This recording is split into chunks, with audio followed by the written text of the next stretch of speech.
and welcome back to Virtual Reality on the Gamer Muscle YouTube channel.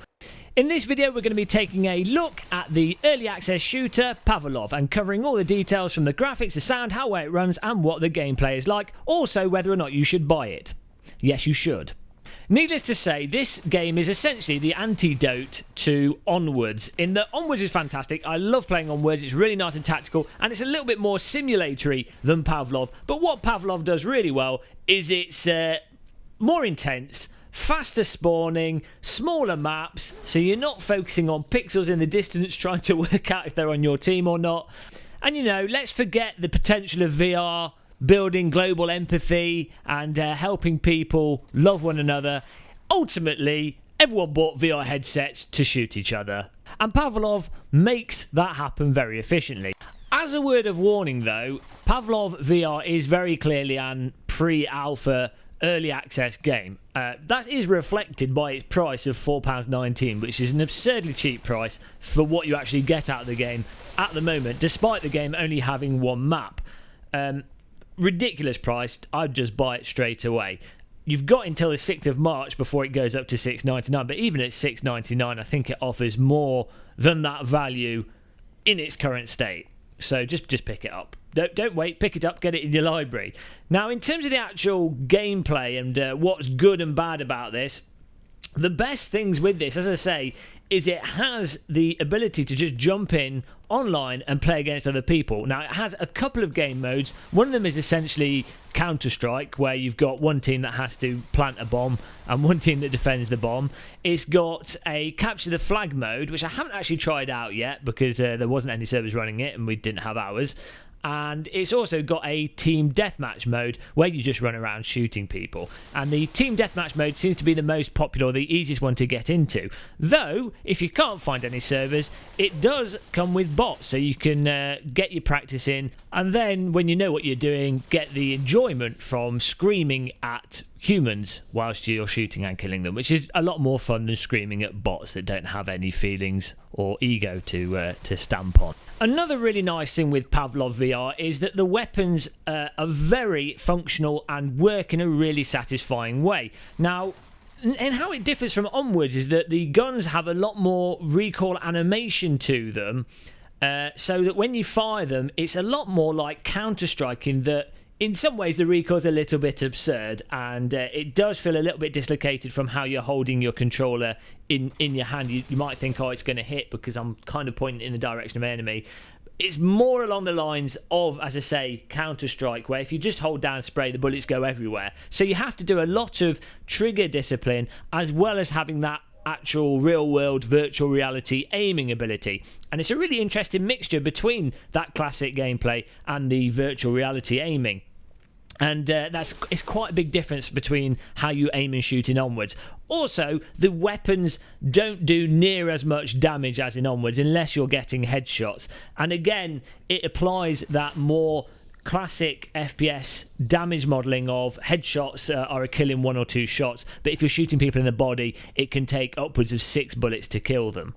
I guess you could say a downside of using that classic mechanic of shooting and damage is that initially it can be a bit counterintuitive, and especially weapons like pistols really don't make any sense at first, but after a bit of practice and you aim really precisely at heads and you fire really slowly, or you just dance around like a lunatic, the pistols do start to make more sense and become less annoying. But at first, pistols will definitely have you banging your head against a virtual wall. Now, another really nice thing about the weapons in this game is that they just feel really nice to operate. The actual firing of them has a nice little rumble to them, but then the way you take the magazine out, grab a magazine from your belt, shove it in, and then pull the chamber back and get the bullets all sorted out, and you might have a bullet in the chamber and everything. All that, it has that really nice subtle detail and nuanced gunplay action that you only really find in VR games, and it's surprising they've actually gone for that in what is a more of an arcadey approach of a shooter in virtual reality, but actually works really nice and adds a lot of tension to the situations that arise in the game, with you ducking behind cover, trying to sort out your weapon and then getting back out to get some shots in. And you definitely have a motivation to maybe sometimes switch between your rifle, or use an SMG, or use a pistol. It's just really fantastic, and I can only see it getting better as it moves out of alpha and as the developer adds more and more features and more polish to the game.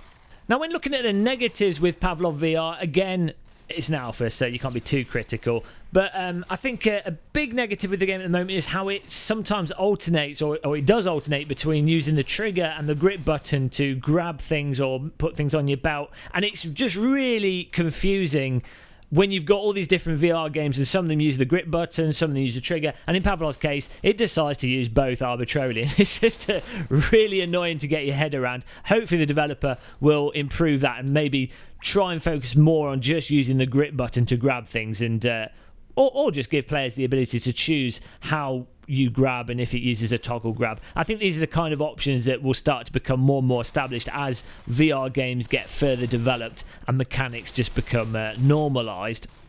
Movement as well can be a little bit clunky. It does use the touchpad. I'm not sure if that's actually a problem with the game or the developer's fault. I just think sometimes the touchpad can be a little bit awkward to move around, and if you're playing this with a D-pad, or like a directional analog stick, perhaps using touch controllers or maybe future controllers that come out, that actually might make movement for first-person shooters in VR a lot easier. And where in Onwards the movement is pretty much the same, because Onwards has larger, more open maps, you don't really need as precise control of your character compared to this, which takes place on smaller maps. So maybe the developer can work on the movement a bit, put some options in there, but we'll see how it goes. Again, it's an alpha, so can't really be too critical of that. And actually, nicely, it does have a really good system for when you walk against walls, or if you try and poke your head through walls and it pushes you back. So it does a good job of enforcing the map bounds and making the walls feel really solid, and stopping people from cheating by poking their heads through objects because you simply can't. That is actually really nicely done. And maybe some aspects of the movement are just a case of needing a bit more practice, because we've only put a couple of hours into this so far. So that will be interesting to see, again, how that evolves over time and how much of that is player dependent, game dependent, and controller dependent. Really, in terms of the actual mechanics in the gameplay, there's not that much more that can be said. Because it is early access, I think things are going to be changing, and again, it doesn't make sense to be hypercritical. Ultimately, the developer has done an absolutely superb job on this, and what they've got in the game is already fantastic. I mean, if this just has a couple more maps, you've already got something that is really compelling, and something I myself, despite having some small flaws, could just put hours and hours of time into. And it's one of the few games in VR where an hour or so after playing and the sweat's dripping off my face, I thought, oh, you know what, I've got a bit of an urge to jump back into the game. Normally I'd rather play something else, or take an evening asleep, and then I'd jump back into the same game again. But this is really, really quite addictive. It's as I say, I think it's that GoldenEye vibe to it that just love jumping back in and getting that nostalgia, but in full VR with full track controllers and proper aiming. Absolutely fantastic.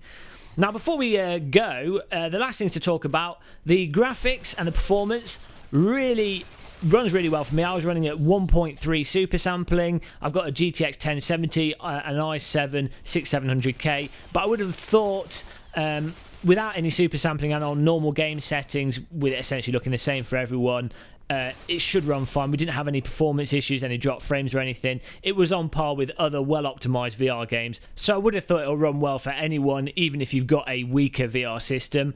Outside of performance and the graphics, which look nice, the sounds, really nice sound design, especially you notice in the bomb mode, in the Counter-Strike mode, you can hear the footsteps, you can talk to your teammates and you can hear them based on proximity, and you can also hear enemies based on the distance that they are for you, and it really adds tension and builds tension, adds a lot of depth to the game in ways that you don't typically get in non-virtual reality titles. And I love it when VR developers use the microphone and use sound to the full extent. It just adds a lot to immersion.